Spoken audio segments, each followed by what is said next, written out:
कब को रवे में हमरा रहत रहली छन भजुदारी न सहत रहली।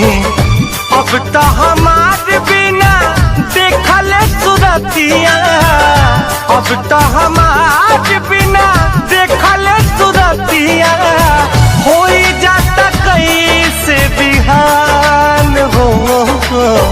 बबुओ हाँ ते फेन परीक्षा में फेल हो गई रे। मेहनत तो करते रहनी, अब फेल हो गई तो क्या करी।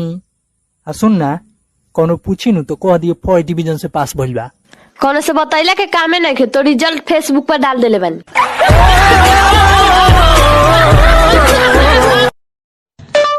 सैया के देखते ही वो पानी पानी क्यों हो गई? उसी से जाकर पूछ ले भूतने के। सुनने है तोर शादी कट गया हुआ काहे लगे? जानता रे हमर पापा कहलावा तोरा शादी में लड़की वाला गाड़ी देता। ई बात सुन के तो हमर माथे धनक गे, तो हमू लड़की वाला लगे फोन क के साले के कस के गरिया देनी। आ तब से लड़की वाला के फोने ना आवता। अरे तेरा जिससे शादी करा रहे हैं उसे मिला है कभी? ना ते खाली खेत बताओ ना, हम तो घाट जाके चढ़िए हैं।